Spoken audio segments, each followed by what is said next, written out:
En un mundo sumergido en la oscuridad, sin Dios, donde el pecado ha cautivado el entendimiento, donde muchos viven en tinieblas y la mentira se ha convertido en su realidad, la palabra de Dios trae a nuestras vidas luz y verdad. La Iglesia Cristiana Reformada presenta su programa con toda la información y sucesos basada en las Escrituras Bíblicas. Ya con ustedes.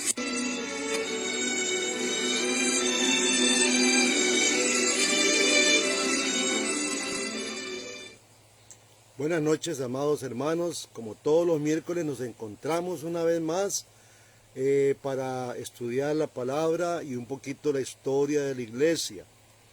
En esta hermosa noche queremos dar bienvenida a todas las personas que nos visitan por primera vez. Y queremos también orar en este día por todas las personas que están enfermas en la iglesia. Hemos tenido en la iglesia personas con depresión, con enfermedades varias, con operaciones, y queremos desde ya orar por ellos. Quiero que usted me ayude, por favor, incline su rostro, vamos a orar para que Dios nos ilumine a través de este pequeño estudio, y también para orar por todos nuestros hermanos que tanto queremos y que están pasando una situación de enfermedad, una situación difícil. Padre, queremos darte gracias en esta noche por cada uno de nuestros hermanos que están pasando situaciones de salud, nuestro hermano Mario, por doña Zaida que tiene un problema en su pierna, se quebró su pierna. También queremos orar por Dafne, Señor, para que ella pueda terminar su tesis y todo esto que le está agobiando. Queremos orar por Ivania Cubillo también para que tú la bendigas mucho. Gracias por los exámenes que no salieron más allá de lo que temíamos, Señor. Bendícenos a todos, a doña Tatiana que está con una operación, a Alex también que se viene recuperando de esta operación. Pedimos que nos iluminen, Señor, en esta noche. Queremos conocer un poquito la historia de tu iglesia, cómo la iglesia, tu novia, se ha ido desarrollando a través de los tiempos, Señor. Y damos gracias en el nombre de Jesús por la iluminación y por tu palabra. Amén y amén. Bueno, hermanos, hoy vamos a continuar un poco la temática que teníamos la semana pasada. ¿Recuerdan ustedes? Estuvimos hablando de la reformación. La iglesia, la novia de Jesucristo, desde sus comienzos ha venido reformándose. La iglesia de Jesucristo ha venido reformándose desde el comienzo. Cada movimiento de reforma que ha existido en la historia, lo que busca es con mucho celo la purificación de la iglesia de movimientos corruptos y heréticos que se han internado a través de la historia en su seno para eclipsar a esta novia de Cristo. Una y otra vez han existido también cristianos que luchan en pro de esta purificación de la iglesia y de abusos, al extremo que muchos de ellos sacrificaron con el fin de llevar a la iglesia, a esta novia de Jesús, de regreso a la palabra y a su verdadera misión de servicio. Hermanos que dieron su vida, ofrendaron sus vidas en pro de este movimiento. Ok, no sé, a través de la historia donde habíamos quedado, no sé si el cambio de una vida de dificultad que la iglesia tuvo en la historia a una más fácil, o si de la debilidad que la iglesia tenía en aquel tiempo al poder político que por los años 325 obtuvo, de la persecución o la victoria o a la luz de o a la sombra, fue lo mejor que le pudo haber ocurrido a la iglesia. Eso va a quedar en sus manos, que usted pueda decir, bueno, fue lo mejor, no fue lo mejor. La verdad es que tenemos de Dios que todas las cosas que aman a Cristo ocurren para un bien. La iglesia ha transitado por un túnel oscuro por muchos tiempos, ha transitado por muchas luchas, también por muchas bonanzas, y la iglesia siempre ha salido victoriosa. Siempre he enseñado que el libro de Apocalipsis es el libro más consolador de toda la Biblia. Es aquel libro que nos enseña que a través de la historia, la Biblia siempre ha salido victoriosa. Hoy nos compete revisar el siglo IV. Ahí tenemos personajes como Agustín, Pelagio, y vamos a ver qué dijeron ellos, pero también, como les dije la semana pasada, vamos a estar interactuando con la Escritura, a ver qué dice la Biblia. ¿Qué pasó en la historia que la Biblia no fue tan bien consultada como hoy tampoco está siendo muy bien consultada? Hay un temor de muchos pastores de confrontar a muchas doctrinas cerradas, no quieren entrar en un choque, hay mucho miedo, pero la verdad es que pululan por todo el argot cristiano un montón de herejías y nadie quiere meter la mano por no entrar en conflicto. Creo que así como en la historia, y hemos visto cómo hombres dieron y ofrendaron sus vidas para mantener la pureza de la iglesia, hoy en día debemos de hacer algo. Dejar de estar muy cómodos ahí como pastores, tratando de no golpearnos y decir, no, mire, tenemos que ponernos de acuerdo. Ahora, vamos a ver qué nos dice la Biblia. Yo le voy a pedir que usted busque en la Escritura, 1 Corintios capítulo 1, versículo 9. Porque la Biblia Dios tiene que decirnos algo importante sobre esto. Dice el apóstol Pablo a los de Corinto: fiel es Dios, por lo cual fuiste llamado a la comunión con su Hijo Jesucristo nuestro Señor.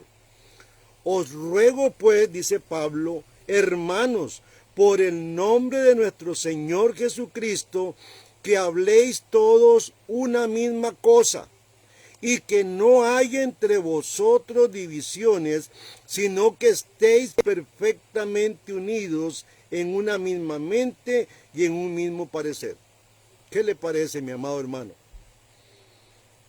Cuando nosotros hacemos un buen uso de la Escritura, damos el debido respeto al texto y al contexto y a la historia y al lenguaje en el que fue escrito, creo que nosotros podemos estar muy de acuerdo, no crear tantas divisiones como hubieron en el pasado y hoy están existiendo también. Revisando no solamente Corintios, vamos a revisar Tito para internarnos en el tema. Tito capítulo 3, versículo 10. Y yo he venido hablando sobre el tema de que muchos pastores, y estoy poniendo en tela de duda, y hay un sinfín de pastores hoy, y alguien tiene que hacer algo. Yo por lo menos estoy hablando. Pastores que dividieron una iglesia y se fueron a pastorear, se llevaron la mitad de una iglesia y son pastores. Ojo, ovejas de Jesucristo. Usted tiene que revisar muy bien la descendencia de su pastor. Su pastor tiene una historia que tenemos que revisarla, por eso tenemos tantos errores. Y en el pasado también ocurrieron muchos errores por este grave problema. Por eso el apóstol Pablo le dice a Tito, que era su hijo espiritual, era de descendencia griega, le dice estas palabras a Tito. Versículo 10 del capítulo 3. Al hombre que cause divisiones después de una y otra amonestación, deséchalo, sabiendo que el tal se ha pervertido y peca y está condenado por su propio juicio. Bien, entrando al siglo IV nos vamos a topar de lleno con Agustín. Agustín surge más o menos, Agustín de Hipona, era un egipcio allá en Hipona, surge más o menos en el año 395. Él tuvo que tratar en su pastorado, tuvo que tratar con disidentes separatistas. Fue uno de con los grupos con los que más tuvo que luchar Agustín. Él escribió varios libros, La Ciudad de Dios, y escribió otros libros muy interesantes. Los escribió para delatar los errores, desarrollando así varias doctrinas importantes sobre la iglesia. Y él sobre este tema dijo algo importante que yo he estado tocando también. Y le voy a leer textualmente lo que Agustín dijo.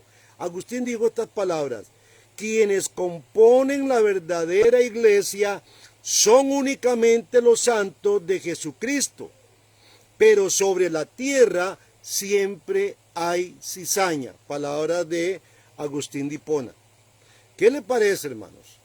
Yo he venido hablando en estos días a la iglesia, todos estos meses atrás, que uno de los problemas que nos hemos ganado las iglesias es que hemos metido gente que no ha nacido de nuevo.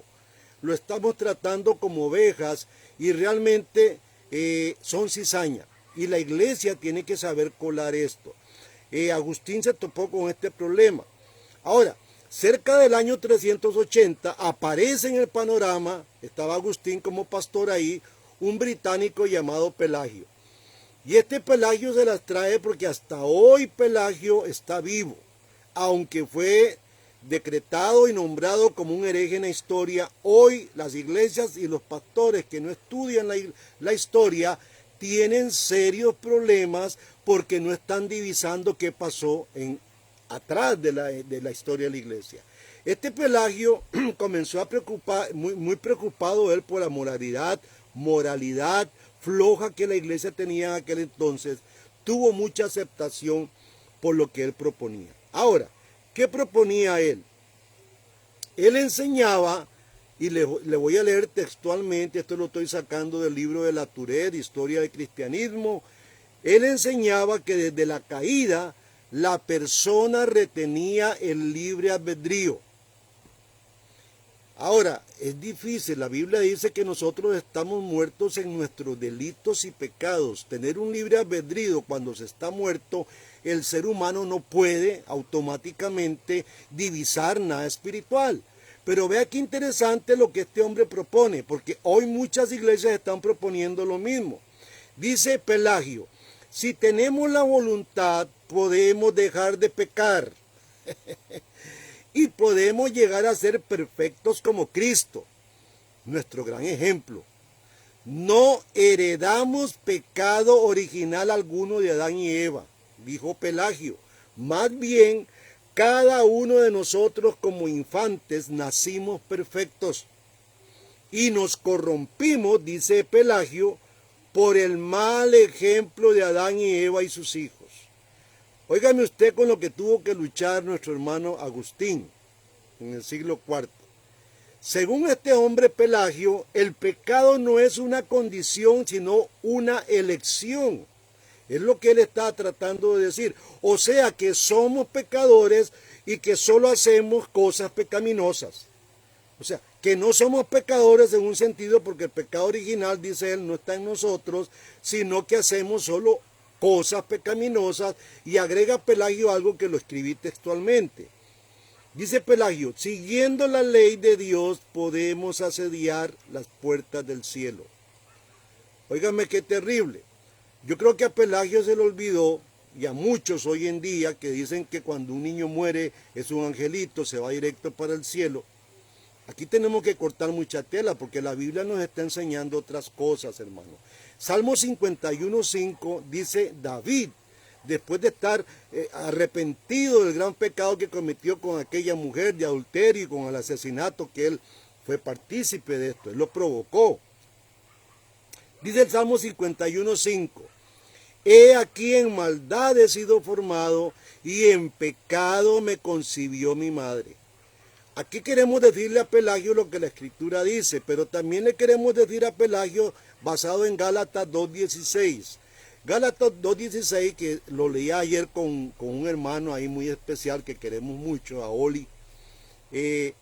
Leímos esta parte, sabiendo que, 2:16 de Gálatas, sabiendo que el hombre no es justificado por la obra de la ley, sino por la fe en Jesucristo.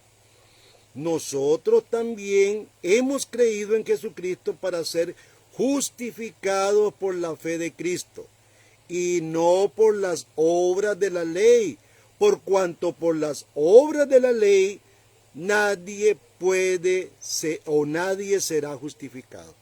Yo creo que a este señor Pelagio se le pasaron estos textos por alto y la iglesia, Agustín, tuvo que haber en algún momento sacado estos textos. Ahora, gracias a Agustín de Hipona, el pelagianismo fue condenado. Yo quiero que estas iglesias que hoy promueven que el hombre puede tomar una decisión para su salvación, no, es Cristo que por gracia nos salva. Él imputa la salvación a todos aquellos que vienen en un reconocimiento total de Jesucristo y se arrepienten de sus pecados, y el Espíritu Santo imputa. Esa es la manera, hermanos.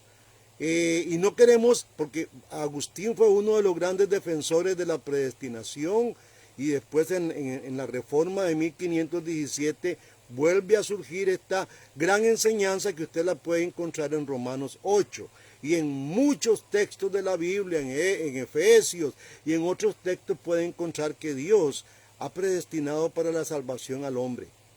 Ahora, gracias a Agustín de Hipona, el pelagianismo fue condenado y en varios concilios. Primero fue condenado en el concilio de Cartago en el año 416 y fue catapultado en el año 431 en el concilio de Éfeso. La iglesia se sigue reformando y purificando a través de los tiempos, hermanos. Esta gran lucha que tuvo Agustín contra Pelagio fue una lucha donde la iglesia venció. La verdad flota, sale a la luz ante los grandes embates mentirosos y engañosos de personas que quisieron eclipsar, que quisieron ensuciar la novia de Jesucristo. Ahora, Tito, volvemos a Tito capítulo 2, versículo 13. Porque nuestro gran Salvador es Jesucristo. Dice que la iglesia tiene que estar aguardando la esperanza bienaventurada y la manifestación gloriosa de nuestro gran Dios y Salvador Jesucristo. Colosenses 2.9 también va a ser un texto que nos va a ayudar mucho. Yo sé que para la gente es un poco difícil porque todo el mundo cree que tiene libre albedrío.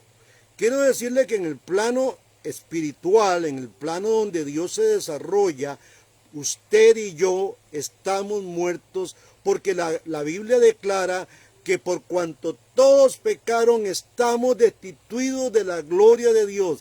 La muerte entró a través del pecado de Adán y este se fue transmitiendo de generación en generación hasta llegar a usted. ¿Qué le parece? Así que un muerto no puede tomar una decisión por Dios. Un muerto no puede decir yo quiero salvarme.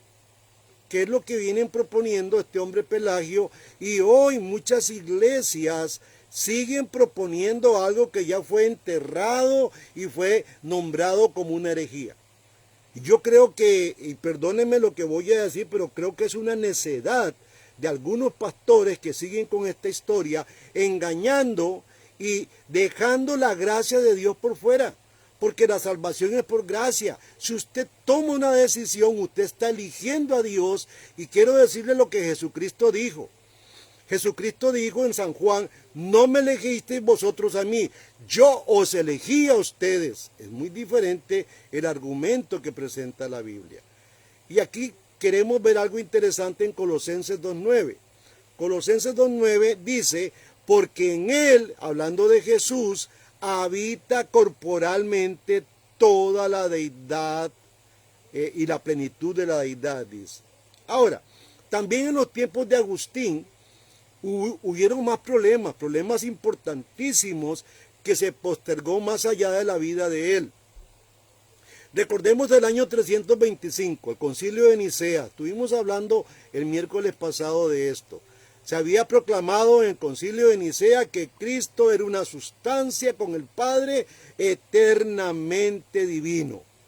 Pero adivine qué, quedaron respuestas sin contestar, quedaron cabos sueltos y sobre la divinidad y la humanidad de Jesús, de lo humano y lo divino de Cristo. Sobre este tema que quedó ahí con algunos cabos, surgieron algunos necios y majaderos en contra de este tema que fue catapultado, como les digo, a través del concilio de Nicea.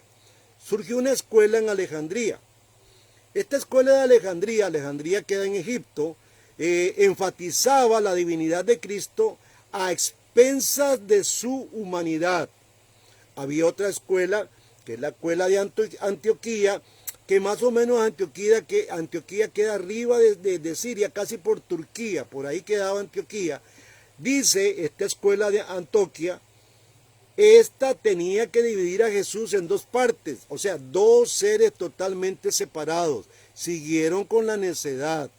Nace Apolinario, ahí en ese mismo tiempo está Apolinario, que era un obispo de la Odisea, y más o menos a mediados del año 392, este hombre afirmó algo horroroso.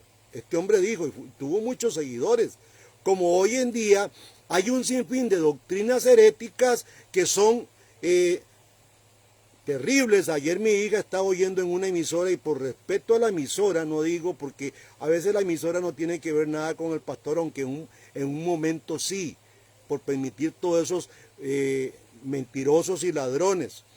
Estaba pidiendo plata, al descaro pidiendo plata, y mi hija le dijo: ustedes son narcoevangelistas. Le mandó, y ahí le mandaban a un Cristo con el dedo así y mandando 1000 bendiciones y pidiendo y pasaron todo el programa pidiendo dinero. Es algo horroroso, y eso usted lo ve en las televisoras. El evangelio de Jesucristo no se vende, permítame decirle esto. Ya es hora de parar a este montón de sinvergüenzas pastores que están pidiéndole plata, y la gente incauta caen y dicen: hermano, se lo mandamos, es que yo no tengo dólares, porque la estaba pidiendo en dólares, se la puedo mandar en colones. Gente incauta. Se parecen mucho a estos programas que vemos en la Extra y estos canales donde salen fetiches hablando de, con un sincretismo, porque tienen una cruz y un montón de cosas, hablando de la suerte y hablando de todo eso. Igualitos están los cristianos hoy. Este Apolinario afirmaba que el Logos divino reemplazó la razón humana de Cristo. Qué terrible lo que este hombre dice. Así que quedaba asegurada la divinidad de Jesús, pero en este tipo de hombre truncado desapareció la verdadera humanidad. Cristo dejó de ser humano, desaparece. Ahora, aparece Nestorio, que fue un obispo de Constantinopla. Más o menos Nestorio estuvo en el 428 al 451 por ahí, como obispo de Constantinopla. Tenía una opinión muy diferente, Nestorio. Él enseñaba que Jesús tenía dos naturalezas y completamente distintas. O sea, las dos naturalezas eran distintas. Era divina y era humano. Él negaba que tuviera convirtiéndose a Jesús en dos personas. No son dos personas. Dios y Jesús es una sola persona, pero que en él se contenía la plenitud de Dios. Pero también Jesús era hombre. Eso es muy interesante. Y aparece otro, Eutico, que este hombre dijo, y la sacó del estadio totalmente. Él dijo, textualmente les hablo lo que este Eutico dijo. Confesó que nuestro Señor era de dos naturalezas, donde lo humano y lo divino se unían en Cristo para formar una tercera naturaleza, que no es enteramente humana ni es enteramente divina. ¿Qué le parece, hermanos, las locuras que nuestra iglesia tuvo que pasar? Y tuvo que estarse reformando la iglesia, porque todo eso estaba sumido, estaba inmerso cual cizaña mezclada con el trigo en el seno de la iglesia. Y gracias a Dios por estos hombres, que a muchos de ellos se sacrificaron. Hoy, hermano Orlando, que me estás viendo, sos pastor, nos teme hablar. Hermano, no hablemos de ese tema, porque ese tema es chocante y no nos gusta. Pero hermanos, estos hombres nos inspiran, estos hombres dieron hasta su vida por la verdad. Tomaron el buen ejemplo de Jesús. La iglesia es pura y nosotros tenemos que luchar por esa pureza. Hoy en día hemos sido muy permisivos con todas estas doctrinas falsas, donde muchas personas con un corazón muy honesto, creyendo que están siguiendo a Cristo, personas que no se les enseñó la Escritura. Hoy estábamos leyendo en Éxodo capítulo 20, muy interesante en nuestro devocional personal, que el pueblo de Israel, después de que Dios le da todas las leyes y estaba ese monte humeando y con relámpagos, el pueblo dice: no queremos oír a Dios. A Moisés queremos oír, pero a Dios no. Hoy en día es algo similar, le decía a mi familia. Hoy en día queremos oír al pastor que está en el programa, queremos oír al pastor tal, pero la Biblia no la queremos oír. Y estamos acostumbrados a oír el sinfín de voces que no sabemos ni colarlos, porque no sé, hermano, y quiero hacerle una pregunta: si usted realmente está leyendo y orando. Estudia usted la Biblia, no lee ahí pedacitos, no, la estudia, porque estudiar la Biblia es conocer a Dios. está de cara a Dios cuando usted abre la Biblia y Dios te habla y Dios te dice cómo son las cosas, cómo quiere Él que sean las cosas. Él te consuela, te ama a través de las Escrituras. Pero la gente prefiere oír un pastor antes que ir a leer porque qué aburrido leer, qué pereza leer. Pasamos horas de horas pasando el Facebook, ahí el teléfono, pero no pasamos ni 10 minutos leyendo la Escritura. Por eso esta gente se ha colado a la iglesia y nosotros no tenemos cómo hacerle frente. Este hombre Eutico fue terrible. En el año 451, este pensamiento provocó el famoso concilio de Calcedonia. Y este concilio de Calcedonia trajo luz sobre esta temática. La iglesia se reforma, hay una reforma en esa época y el pensamiento de la iglesia queda muy claro. Cristo tiene dos naturalezas, 100% hombre, 100% Dios. Y es lo que la Biblia dice. Él fue hombre, totalmente hombre, pero también fue completamente Dios. En él, dice Colosenses, habita la plenitud de la deidad. En ese hombre que estaba ahí de carne y hueso. Ahora, durante estos tiempos, estos últimos tiempos del siglo IV entrando al siglo V, en los tiempos finales del siglo IV, el Imperio Romano, que estaba en el Imperio Romano la iglesia ya sumida, quedaron una gran cantidad de problemas que dejó un fuerte enfrentamiento que fue resuelto a un alto costo. La iglesia, para poder enfrentar todas estas mentiras que se internaron en medio del Imperio Romano, tuvo un alto costo para la iglesia. Ok, la precisión doctrinal que arrojó el concilio, este concilio de Calcedonia, trajo consigo el cisma, una iglesia por un lado donatista y una iglesia nestoriana y una iglesia monofista. O sea, una iglesia que profesaba solamente a Dios con una naturaleza. Nestorio decía que eran 200% y los donatistas por otro lado. Ahora, esta novia de Cristo tenía que irse purificando, tenía que irse modelando porque Cristo se la va a presentar a sí mismo pura, limpia y sin mancha. Y hermanos, hay que luchar muchas veces, no quedarnos ahí esperando que no, la iglesia somos nosotros. Nosotros tenemos que arreglarnos, vernos bien bonitos para el Señor. Pero hay personas ahí andrajosas que se dejan crecer el pelo y dicen, no, el Señor va a hacer la obra. No, señores, tenemos que esforzarnos y ser valientes para llevar adelante esta obra, porque recuerde que usted y yo somos colaboradores con Cristo en Dios. Eso no se le borre de su cabecita, hermanos. Ahora, quiero que vayamos a Mateo 16, 18, porque con este texto en la historia vamos a ver un problema serio. Mateo 16, 18. Dice, cuando Jesús está con sus discípulos, le dice, ¿quién dice la gente que es el Hijo del Hombre? Y empiezan a decir fulano, el otro. Pero de un pronto a otro dice el Señor, ¿y ustedes quiénes dicen que es el Hijo del Hombre? Entonces se levanta Pedro, ¿verdad? Y Pedro dice, tú eres el Hijo del Dios viviente. Pedro no fue que a él se le vino a la cabeza, no, fue el Espíritu que lo provocó a dar esa declaración. Ahora, sobre esa declaración Jesús dice este texto, y yo también te digo que tú eres Pedro, después de la respuesta que Pedro da, y sobre esta roca edificaré mi iglesia. Ahora, que hay una lectura equivocada, algunos dicen que es sobre Pedro, porque Pedro es Petra, es piedra, pero realmente esta roca, que es el cimiento, es que Jesucristo es el Hijo del Dios viviente. Sobre esa gran confesión es que la iglesia va a ser edificada. Esto es lo que está diciendo Jesús, aunque algunos digan otra cosa. Y dice, y las puertas del Hades no prevalecerán contra ella. Y le dice a Pedro, y no solamente a Pedro, porque en Juan declara este mismo mensaje a los discípulos. Y a ti te daré las llaves del reino de los cielos.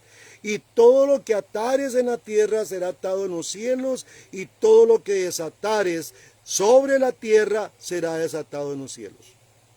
O sea, estas llaves Todo el mundo está atando y desatando carros y casas y novios y un montón de cosas que no tienen que ver con el texto. Pero algo interesante que quiero rescatar, me gustaría desviarme, pero no hay porque el texto da para una riqueza de enseñanza. Pero aquí lo clave es que las puertas del Hades no prevalecerán contra ella.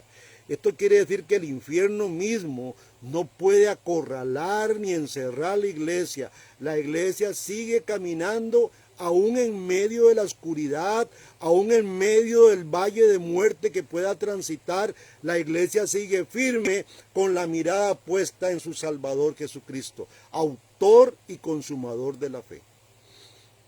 Pasa toda esta historia del siglo IV y a principios del V nace el papado. Cuando Constantino, porque habían bárbaros que estaban atacando, los bárbaros alemanes y otros estaban atacando la parte norte del Imperio Romano, de Roma, entonces Constantino se va a Constantinopla. Y usted tal vez cuando ve Turquía ve un edificio, un templo erigido bellísimo. Ahí queda Constantinopla. Y él traslada la capital del Imperio Romano de Roma y va y la traslada a Constantinopla. Ahora, cuando Constantino hace esto, que hablamos la semana pasada de Constantino, de cómo él se convierte, de cómo él oró y todo lo que sucedió, y si no entiende lo que estoy hablando, busque el primer tema, ahí está el título.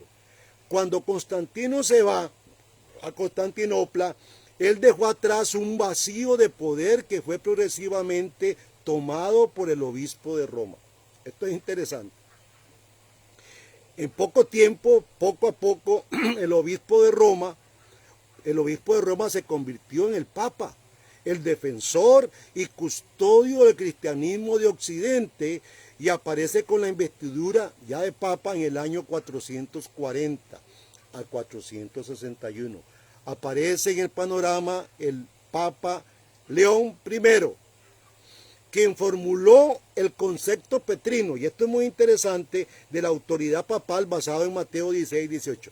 Este León I fue el de esa gran torta que agarra el texto de Mateo 16, 18 y lo interpreta como ustedes ya saben que lo interpreta.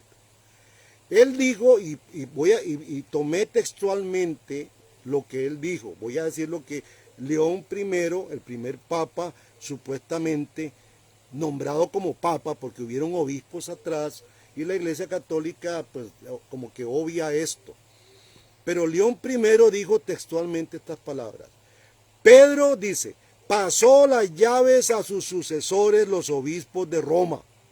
De la manera que Pedro tenía autoridad sobre la Iglesia en sus tiempos, los papas gobiernan en este tiempo. Ahora, en el concilio de Calcedonia, la iglesia de Oriente, que era la iglesia que estaba hacia el este, de ahí levanta la mano y dice, perdón, con permiso, rechaza explícitamente la pretensión de autoridad absoluta que León I propone en ese concepto petrino. Ahora, aparece también, después de León I, aparece el Papa Gelasio, que fue más o menos su papado del año 492 al 496. Él habla de la supremacía papal y escribe al emperador la siguiente carta. Y póngale atención, hermano, lo que él escribe al emperador, este papa, y no se le olvide el nombre, Gelasio, así se llamaba este hombre. Le dice al emperador, Augusto emperador, son dos los que principalmente gobiernan este mundo. La autoridad sagrada del sacerdocio, de la cual la cabeza es el Papa, óigame usted, y el poder real. De estos, la responsabilidad de los sacerdotes tiene mayor peso porque tiene que responder por los reyes de los hombres mismos ante el juicio divino. Esta fue la carta que le escribió Gelasio al emperador de aquel tiempo. Ahora, ¿qué dice la Biblia ante todas estas proclamaciones de estos hombres? Porque aquí lo importante no es quién dijo y quién no dijo, o qué dijo el otro y qué dijo este. ¿Qué dice el Señor en su palabra? Quiero que vayan a Colosenses 1:16. porque el Papa no es la cabeza de nada.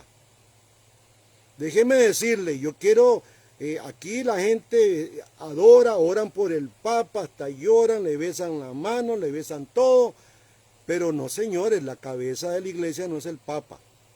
Colosenses 1:16 dice claramente, porque en él, hablando de Jesucristo, fueron creadas todas las cosas, las que hay en los cielos y las que están en la tierra, visibles e invisibles, sean tronos, óigame, sean dominios, sean principados, sean potestades, todo fue creado por medio de él, y escúcheme, y para él. Y él es antes de todas las cosas, enseñando su realidad divina. Y todas las cosas en él subsisten. Y vea lo que dice el 18. Y él, y aquí donde estos señores no sé qué leían, él es la cabeza del cuerpo que es la iglesia. Así que la cabeza de la iglesia no es el Papa, es Jesucristo. ¿Qué pasó con la iglesia de Jesucristo? Que se tragó todo esto, hermanos. Y hago esta llamada de atención porque hoy nos estamos tragando un montón de cosas. Ahí están judaizando miles de iglesias hoy. Han abrigado la teología de la prosperidad. Están haciendo cosas horrorosas que nunca la Biblia nos enseña a hacerlas. Son lecturas totalmente torcidas e equivocadas que tienen que ser revisadas nuevamente. Sigue diciendo el versículo 18, repito el versículo 18, y él es la cabeza del cuerpo que es la iglesia. Él es el principio, el primogénito de los muertos, para que todo tenga la preeminencia, en todo tenga la preeminencia, por cuanto agradó al Padre que en él habitase toda la plenitud. Hermano, toda la plenitud. Por eso el mismo Colosenses dice que nosotros en Cristo estamos completos. Yo no necesito un papa, mi cabeza es Jesucristo.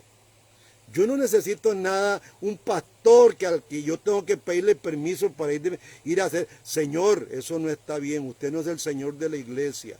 Usted es un siervo de Jesucristo, que tiene una tarea importantísima, oiga, escúcheme pastor, de educar bien a la iglesia que no le pertenece a usted, que es una iglesia que subsiste y vive porque Jesucristo en una cruz pagó con su sangre el valor de cada uno de esos hermanitos. Tenemos una responsabilidad muy honda para estar en este jugueteo, para estar nosotros viendo a ver qué doctrina nueva sale, y si nos vamos por ahí o si nos vamos por allá, y creando divisiones dentro de la iglesia. Tenemos que pensar una misma cosa, y lo que nos hace pensar una misma cosa es la palabra, hermanos, solamente. Y déjeme decir que así como hay muchos cristianos que no leen y no oran, hay muchos pastores que ni leen ni oran. Son pastores que se sacan mensajes de la manga y pasan casi que la gran mayoría del culto pidiendo dinero y orando por milagros. Hermanos, si los milagros eran una demostración del reino, y esto en otro tema vamos a tener que hablarlo.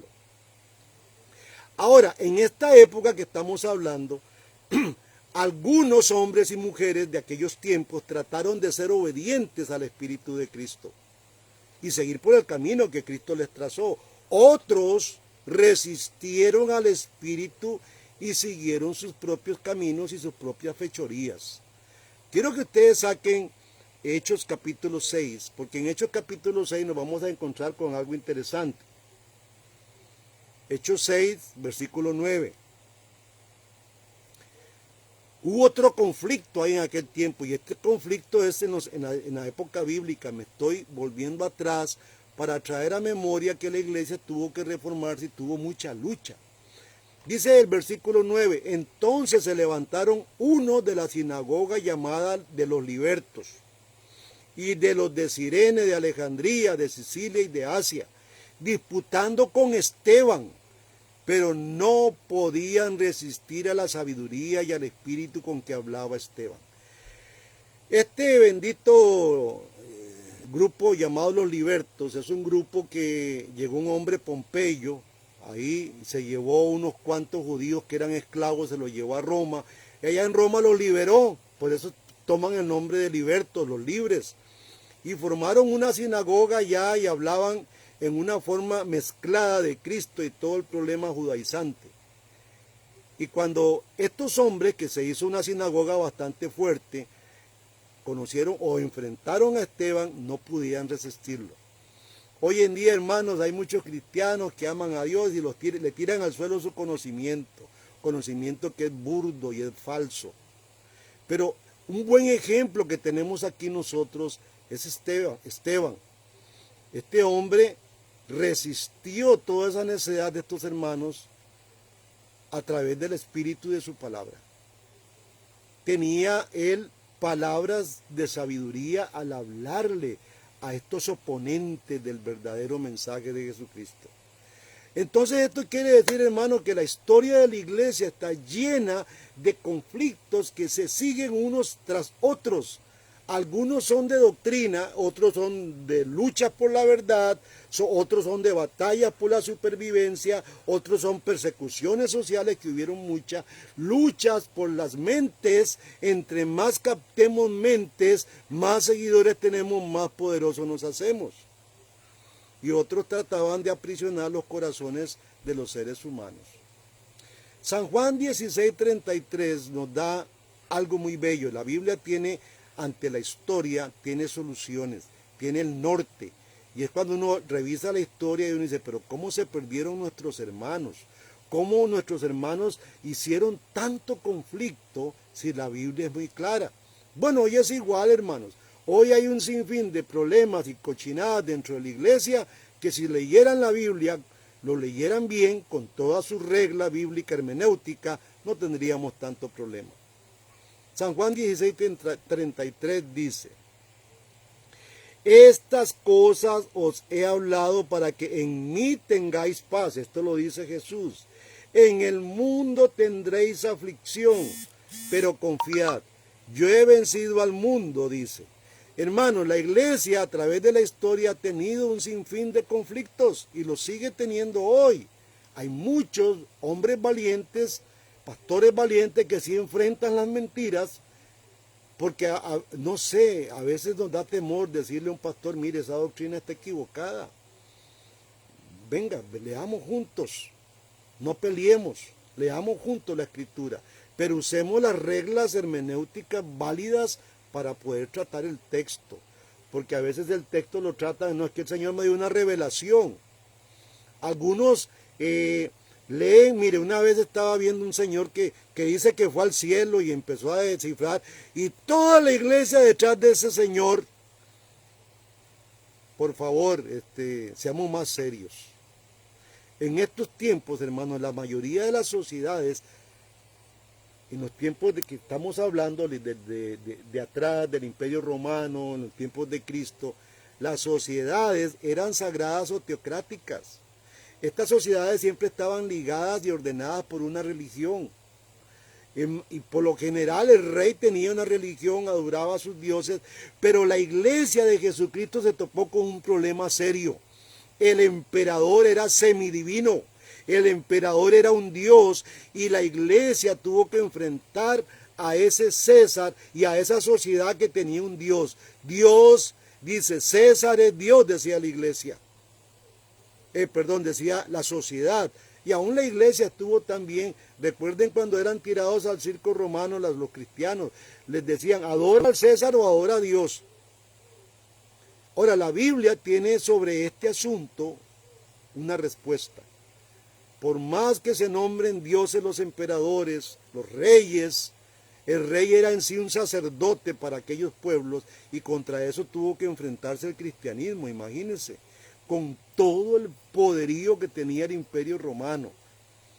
Es como enfrentarse a una pequeña iglesita que se enfrenta hoy con el poderío de Estados Unidos o de China. Van a perder, hay un potencial económico y de pensamiento más grande que estos pequeños grupitos de iglesia. Lucas 20:25 nos da una solución al problema que vamos a entrar, porque vamos a entrar un problema cuando la iglesia se une con el Estado y se confunde. Y esta es la iglesia cristiana, que aunque usted le llama católica, fue la iglesia cristiana que atravesó la historia. Y de ahí vinieron hombres valientes saliéndose a costas de su vida porque los tenían que matar, casi que la mayoría, pero levantando la voz y diciendo esto es una falacia, Dios no ha dicho esto. Lucas 20:25 enseña. Entonces les dijo, hablando de Jesús, pues dad al César lo que es al César y a Dios lo que es de Dios. En Hechos 5 encontramos algo maravilloso también que nos debe de dar un norte ante lo que se aproxima en la historia. Hechos 5:29 dice, respondiendo Pedro y los apóstoles dijeron, es necesario obedecer a Dios antes que los hombres. ¿Cómo es que dicen esto?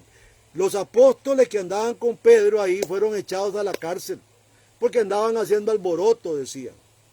Fueron encarcelados y después fueron sacados inmediatamente. ¿Y sabe qué empezaron a hacer? A predicar la palabra.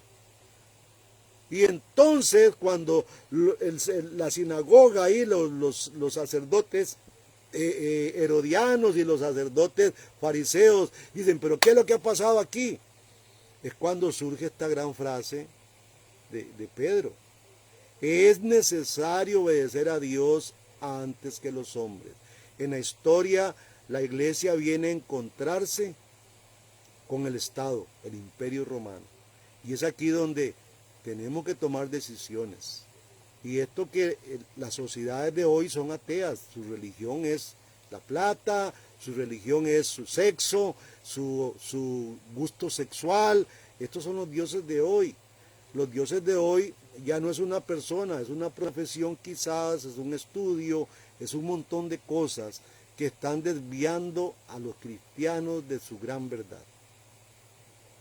Entonces, con esta gran situación que se vivía en aquel entonces, para los cristianos era casi imposible, hermanos, ser leales al Señor y al mismo tiempo ser parte integral de la sagrada sociedad romana, ya que el imperio romano estaba atado a una religión, y la religión, aunque habían muchas, porque era un imperio cosmopolitan, pero la más importante estaba Diana y muchas más, la más importante era el César. Ese es nuestro Dios. César es Dios. Cuando aparece Cristo, ya el patrón romano estaba establecido. La sociedad tenía sus propios dioses. Ahora, en el año 500, vamos a remontarnos al año 500, porque ya atravesamos un poco el siglo IV con Agustín, ahora vamos al año 500, aparece Clodoveo. Clodoveo era un rey franco, un rey francés, y Francia no era una nación poderosa, era un pueblillo, hay una tribu. Y este hombre se convierte al cristianismo. Interesante. Este rey era leal al Papa y trajo a toda su tribu, a todo su pueblo, a que fuera cristiano. Por lo que decíamos nosotros ahora. Porque la sociedad de los pueblos, si el rey era de una religión, el pueblo tenía que ser de esa religión. Y ahí empezaron ciertos problemas. Crearon un requisito, el requisito real, que cualquiera que desea la ordenación sacerdotal sería determinado por el rey. Esto lo dijo Clodoveo. Entonces, cualquier sacerdote que quería ese oficio tenía que ser nombrado por el rey. Vea lo que pasó en la iglesia, hermanos. Es como que usted quiere ser pastor y el Estado sea el que lo escoja y el que lo ordene. Algo así está pasando ahora con el problema de las universidades y todo eso que usted está oyendo en la emisora. Ahora, primera de Timoteo capítulo 3 nos da un norte sobre esto, que este Clodoveo, que se adherió al cristianismo de aquel entonces. Yo no sé qué le pasó al cristianismo de aquel entonces, que no le dijo, vea, señor Clodoveo, la Biblia, que ya se podía encontrar folletos y ya la Biblia estaba compilando, el Nuevo Testamento especialmente, dice otra cosa. El dueño de esto, que es Dios, dice otra cosa. Vea lo que dice 1 de Timoteo 3:2. Pero es necesario, dice, que el obispo sea irreprensible, marido de una sola mujer, sobrio, prudente, decoroso, hospedador, apto para enseñar, no dado al vino, no pendenciero, no codicioso de ganancias deshonestas, sino amable, apacible, no avaro, que gobierne bien su casa, que tenga a sus hijos en sujeción con toda honestidad, pues el que no sabe gobernar su propia casa, ¿cómo cuidará de la iglesia de Dios? Dice Pablo. No un neófito, no sea que envaneciéndose caiga en la condenación del diablo. Y más abajo Tito, en el capítulo, en segunda de Timoteo, segunda de Timoteo 1:6, que quiero que lo apunte y lo revise. No es ningún rey el que ordena sacerdotes. La Biblia enseña que hay un cuerpo de obispos, un cuerpo de ancianos, que la palabra obispoi significa anciano, obispo, son los que deben de hacer esta tarea. Por lo cual te aconsejo, dice Pablo a Timoteo, que avives el fuego del don de Dios que está en ti por imposición de mis manos. Cuando los pastores iban a ejercer su oficio como pastores, había un cuerpo. Por eso yo digo, hay muchos pastores que dividieron una iglesia y jalaron con un montón de gente y nadie los declaró pastor. Ellos se declararon pastores. Y de esos hay muchos, y son los que tienen las iglesias más grandes, desgraciadamente. Pero hay una imposición de manos de obispos para que esta persona sea reconocida ante Dios. Esta es la forma en que Dios hizo esto. No son los reyes los que deben de hacer esto. Ahora, ocurrió otro ejemplo más grave. Tenemos el ejemplo del rey Enrique. Ya me estoy brincando del año 500 porque el siglo VI es cuando empieza todo el avance islámico y empiezan las cruzadas y no quiero meterme ahí. La iglesia ahí cruzó por medio de ese túnel, hermano. Y siempre la iglesia salió adelante. Pero aparece en el año 1046 un rey que era el rey Enrique III, quien depuso a 3 reyes, los mandó para el carajo, ¿verdad? Como dice ahí la historia.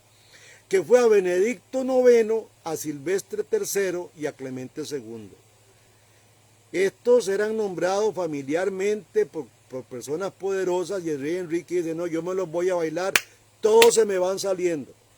Y en el año de 1073, un tiempito más adelante, aparece Enrique IV. Pero también, después de ese conflicto que sacó y él puso a uno ahí, el rey Enrique III puso su propio papa, sacó a 3 que habían ahí, habían aspirado a ser papa, los quitó y puso el papa que él quiso para sus propias conveniencias, y en el año 73, cuando ya muere Enrique, surge Enrique IV. Y también surge un nuevo papa, que es Gregorio VII. Y aquí empieza una controversia terrible, hermanos, del poder. Aquel vacío que dejó Constantino, aquí se está viendo quién toma el poder. Los pequeños pueblos que tenían sus reyes y el papado, porque Constantino se llevó su poder por allá, allá murió, allá terminó toda su historia. Ahora, empieza una controversia con este papa y con este rey. Ellos necesitan el poder para hacer designaciones en la iglesia. Enrique IV para reinar en forma más efectiva y Gregorio para llevar a cabo las reformas que no estaban basadas en la Escritura.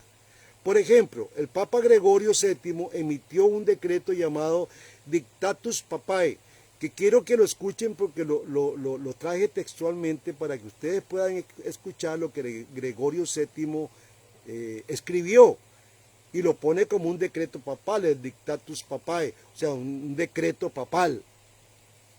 Decía él, y ponga atención lo que decía este hombre, solamente el pontífice romano tiene derecho de ser llamado universal. Solo él puede deponer y reinstalar a los obispos. El Papa es el único cuyos pies deben ser besados por los príncipes. Él puede deponer y reinstalar a emperadores. Él mismo dice, no puede ser juzgado por nadie. La iglesia romana nunca ha errado, ni puede errar por toda la eternidad, por el testimonio de las Escrituras. Entonces se forma una pirámide, Dios arriba, el Papa, Cristo se fue al carajo, el Papa, la iglesia y el Estado. Ese es el nuevo orden o piramidal que forma este Papa Gregorio VII. Pero déjeme decirle, ante lo que este hombre dice, lo que la Escritura sí dice. Hechos capítulo 10, versículo 23. Y quiero que lo saquen, hermano. Porque este hombre decía que los príncipes deben de besar los pies al Papa. Por favor, ¿no le suena a usted un poco extraño eso? Dice la Escritura en Hechos 10, 23. Entonces, haciéndoles entrar, los hospedó. Y al día siguiente, levantándose, se fue con ellos y le acompañaron algunos de los hermanos a Jope. Al otro día entraron en Cesarea y Cornelio los estaba esperando, habiendo convocado a sus parientes y amigos íntimos.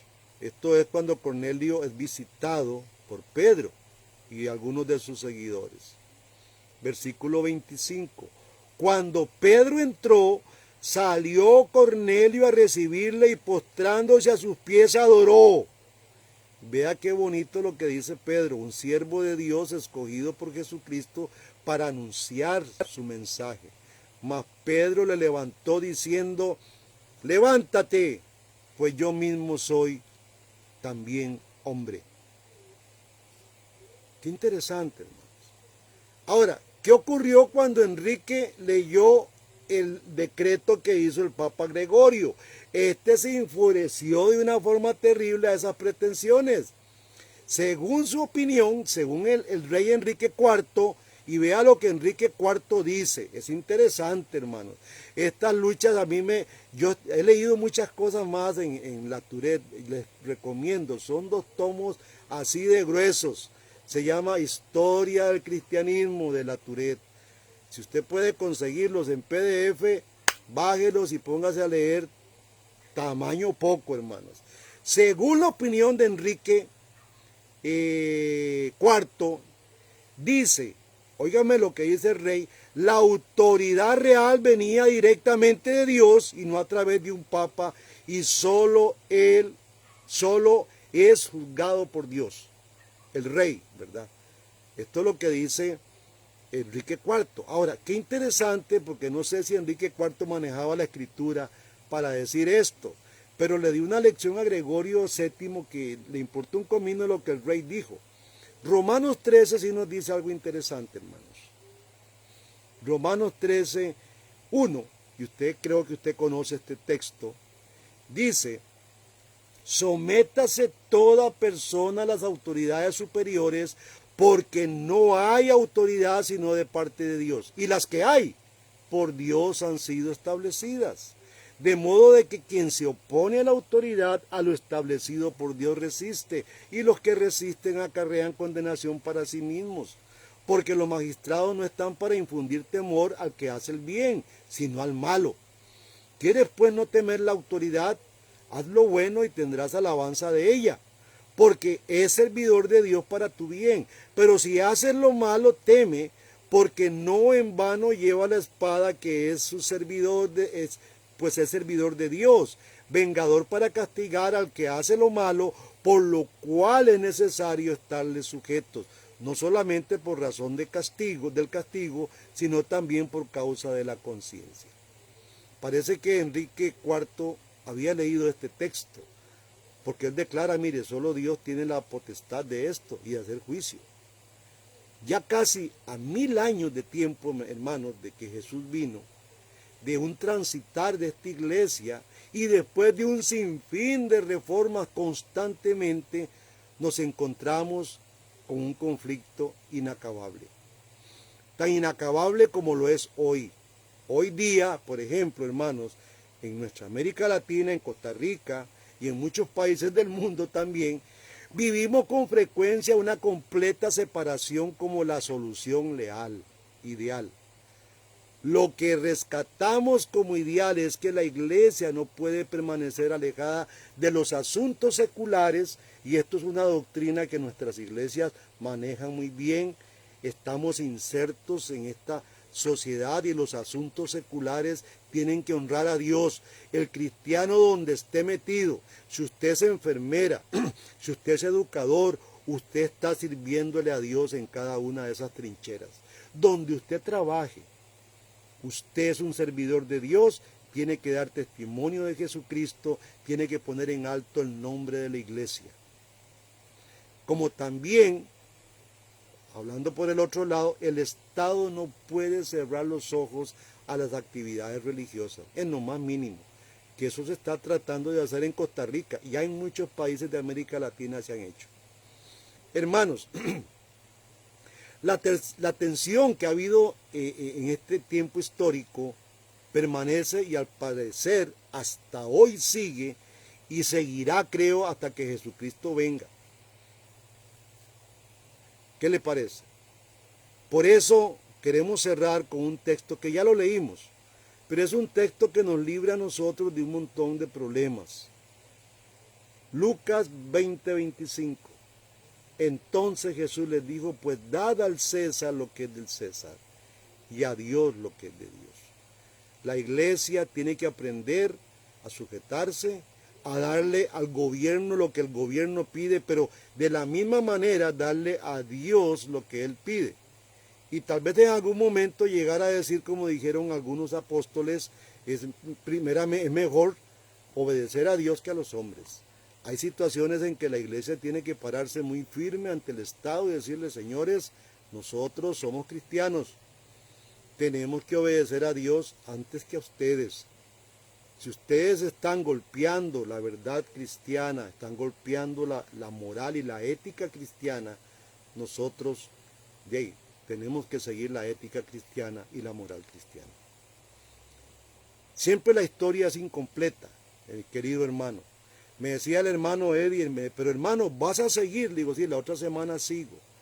Y quizás voy a brincar un poco, voy a ir quizás a la época de Juan Hus, de Wycliffe, que es una historia muy interesante para la próxima semana, y hablar de Juan Hus, allá un checoslovaco, que es un ícono, creó un paradigma en la historia del cristianismo, y ahí seguir hasta poder llegar a la Reforma, y quizás después de la Reforma ver otras reformas que la iglesia ha tenido, o poder revisar hoy si estamos haciendo reformas.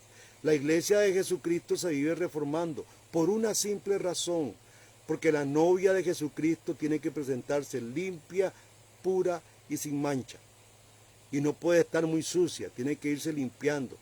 No sé cuánto se limpió de la Edad Media hasta la Reforma, fue bastante, de 1517, pero de 1517 o del año 1715 a hoy, o del año de 1889 a hoy, ¿qué está haciendo la iglesia? ¿Qué estamos haciendo usted y yo, hermanos? Diremos, como dijo el pueblo de Israel ahí en Éxodo 20, no, a Dios no queremos oírlo, queremos oír a Moisés. Hoy la gente no quiere leer la Biblia. Y la Biblia es el pan de vida, es la única que nos puede salvar, porque es la palabra de Dios, y la palabra de Dios es vida.